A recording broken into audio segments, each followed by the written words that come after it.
Savez-vous que nous sommes constitués de plasma et qu'on peut venir nous prendre ce plasma, on peut venir nous grignoter notre énergie, tout simplement au travers du vampirisme. Comment ceci s'explique ? Eh bien, si notre chair est propre au corps humain, c'est la matière qui va constituer notre corps humain, eh bien le plasma, c'est la matière qui va constituer le corps de l'âme. C'est-à-dire que l'enveloppe corporelle de notre âme est constituée de plasma. Et effectivement, comme on peut le voir dans la nature, il y a des prédations. Les prédatés vont être mangés et la chair va venir nourrir les prédateurs. Mais d'un point de vue plasmique, sur les plans de vue de l'âme, c'est un petit peu plus subtil que ça. Parce que nous sommes tous, en réalité, des prédatés et des prédateurs. Je m'explique. Quand on est sujet au vampirisme, on ne perd pas notre âme, c'est juste son enveloppe qui est grignotée. Et l'enveloppe sur le plan de l'âme, elle peut se reconstruire, contrairement à si on nous mange le bras sur le plan physique. Mais qu'est-ce qui fait que l'on peut venir être grignoté, être vampirisé, que ce flux d'énergie est perdu ? Eh bien, tout simplement, il y a la fameuse loi des gradients, cette fameuse loi plasmique. C'est-à-dire que dans l'univers, l'énergie la plus forte va toujours nourrir l'énergie la plus faible. Mais vous allez me dire, ça veut dire que si je suis haut en vibration, eh bien, j'arriverai jamais à être bien parce que je vais toujours me faire bouffer ? Eh bien, pas forcément, parce qu'il y a une deuxième loi qui dit, dans la loi des plasmas, qu'un plasma, donc une énergie qui est trop différente d'une autre, qui a un écart vibratoire trop différent, eh bien, ne vont jamais, quelque part, se rencontrer, dans le sens où ils ne vont pas rentrer en interaction. Notre énergie, si elle est en haute fréquence, elle ne va pas rentrer en interaction avec des énergies basse fréquence. Mais, il y a un mais.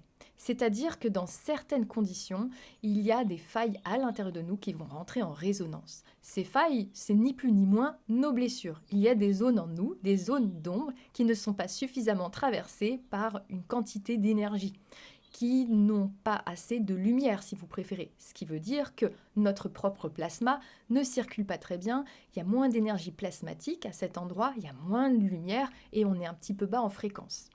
Il va y avoir dans ces zones d'ombre une certaine résonance qui va rentrer en interaction avec d'autres énergies qui résonnent la même chose. Je vais vous donner un exemple. Imaginons que j'ai voulu sauver ma mère et que je ne me suis pas sentie en adéquation de sauver ma maman quand j'étais enfant.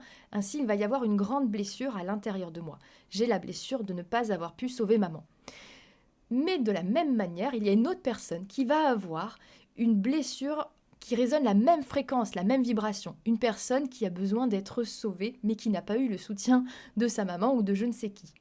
Cette blessure, en même fréquence, va se rencontrer avec la mienne. Ce qui veut dire que la personne, elle est en position de rechercher de l'énergie, et moi je suis en position d'en donner. Et comme on se rencontre, notre vibration est similaire à cet endroit, je vais tout simplement et de manière inconsciente et automatique donner mon énergie à la personne. Ça vous en bouge peut-être un coin, parce que du coup, on remettait toujours la faute au vampire à l'extérieur en disant « Ah, elle me prend mon énergie, etc. » Mais mine de rien, ceci prouve que c'est nous qui donnons notre énergie, mais de manière automatique et inconsciente.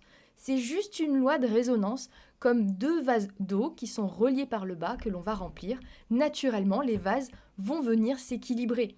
Le même niveau d'eau va aller à droite et à gauche. Et le pont qui relie les deux vases, c'est tout simplement cette fameuse résonance, notre fréquence au niveau de notre blessure qui vibre la même fréquence que la blessure de l'autre.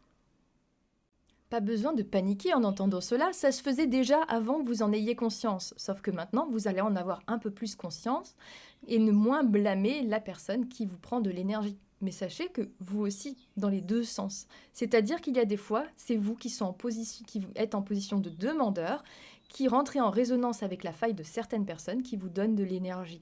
Malheureusement, à l'heure d'aujourd'hui, en tant qu'humains, tant que nous ne devenons pas conscients de les blessures que nous portons, eh bien de manière automatique, nous sommes tantôt des victimes, tantôt des vampires. C'est pourquoi la vie nous invite toujours à être présents, à observer où sont nos failles, à observer, à se voir faire, tout simplement pour pouvoir rencontrer ces fameuses zones d'ombre. En tout cas, je vous dis à tout bientôt. Si cet extrait vous a plu, j'en suis ravie, j'en ferai d'autres. N'hésitez pas à me le dire en commentaire, ça m'encouragera à faire d'autres vidéos et à liker cette vidéo. Aussi, je forme des personnes à l'énergie plasmique.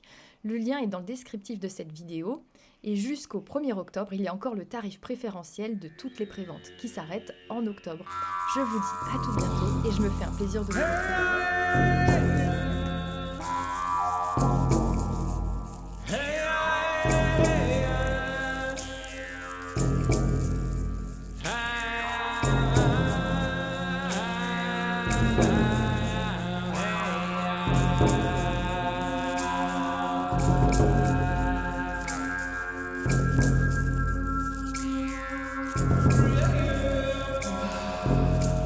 What the Sagastaran?